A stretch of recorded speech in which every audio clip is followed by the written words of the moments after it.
Well, hello peeps, it's the Hillbilly Halfwit. Quite a sad day today after what happened yesterday. Charlie Kirk, I have to say. Who would want to try and bop him off? Just a guy who was happy to debate anybody. I gotta say, I followed him since he started, and genuine nice chap who is religious. He was on our sort of side where you know what I mean? Just traditional beliefs, really.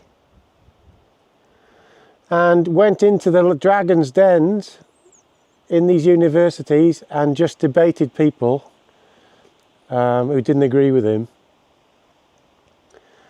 And he pretty much always won a debate because he's a good debater and he had truth on his side. And he changed a lot of people's minds. And when he started, he literally had a bit of a desk going into these universities and maybe 5 or 10 people going to him, because I remember watching him start. And then, after last night, it was a huge thing, thousands of people there. What a pathetic person. If you can't win a debate, decide to commit violence is pathetic. You're absolutely pathetic. And before people start blaming the gun, it's the person doing it, not the gun. It really is a disgrace. A couple of days before, that girl from Ukraine stabbed in the neck on was it a train or a bus? Nobody did anything to help, left her bleed out. Absolutely mad. And this morning, I've been on Facebook a bit this morning, looking around and seeing people in the comments in Welsh County Times and things like that. Is a fucking disgrace what they're saying about it. Absolutely disgrace. I tell you, the people they're churning out of these universities now are a fucking disgrace. If they can't debate anybody, they want to shout them down and remove them from the argument. And I'm afraid that's what they're doing to people like us, who have just got traditional values. We believe in traditional things. We're not bad people. We're just people just out of guts full of this stuff being pushed on us. That's the normal UK population with traditional beliefs. We feel it all every day. And if it wasn't for people like Charlie Kirk, I don't think Trump would have had as good a support as he did, because he was debating these people and showing them what they were. He was showing them to be the frauds that they are. Like I say, they're just academic protesters, anarchists, who want to bring the West down. And every crackpot extremist out there is voting for their side. Every single one. Now, I've mentioned this before, but it needs mentioning again. 50,000 Muslim extremists on the MI5 watch list in the UK. And since 2005, they've killed either 98 or 96 people. And there's over 1,800 people been injured by them. And on Block, I did a chat GPT thing, and it said that 80% or 85% of them people block vote for the Labour Party. And regarding the right wing, there was a couple of hundred people on MI5 watch list, and they killed 2 people since 2005 and injured 6. And reform wasn't even around then. So you go to Palestinian activist groups, prescribed groups in the UK, they're all Labour voters. Extinction Rebellion, Labour voters, they're anarchists.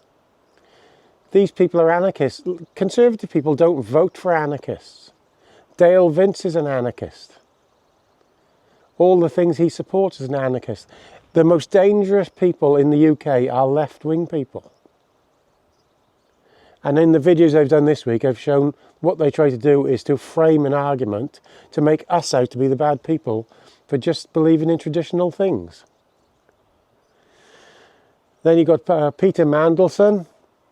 He's been sacked this morning. I think that's the third or fourth time now. Now, people who are getting on a bit like me, who followed politics, I don't know, wish I had never started it. But you realise that in the early 1990s, he was alleged to be in charge of a big gang of... don't you remember the film called Eyes Wide Shut, where they used to have these sex parties and stuff? Very rich people in the UK. He was supposed to be the head honcho in a UK version of that. I remember that. And then he's mixed up with Epstein, best friend of Epstein. So he was actually trying to help him get a court case to get his sentence reduced. It's fucking madness. It's absolute madness. So he's been sacked this morning because Kemi Badenoch gave him a real shellacking in Starmer a shellacking in question time, Prime Minister's question time, and he couldn't answer it. So our UK government is in serious trouble, and people are getting assassinated because they just disagree with somebody else. Got to be honest, that quite upset me last night, I've got to say. Because I've literally watched that guy from the start, and he's a very, very polite guy. After everybody debates, even if he was the other guy who was, the same as him, and they didn't win the debate, they would always say, thank you for debating and things like that. That was like Tony Benn used to be. Tony Benn was the same as that, and you don't have to agree with everything he said, but he used to debate hard with people and then leave with a handshake. And I'm afraid our universities around the Western world are churning out people who are just not like that anymore. It's their way or the highway. So, there we are, that's Gaz's thoughts for today. So I managed to bust off my subsoiler up there, and I hit a rock. So I'll be welding that after and hopefully finish this field. But do you know something? I know it sounds a bit bizarre, but it looks like it's actually grown the bit I've done since yesterday. Perhaps it's just optical illusion, I don't know. What do you think? I've done half this field, look. I haven't done the top half. It does look like it's grown. But there we are. All the best, Gaz.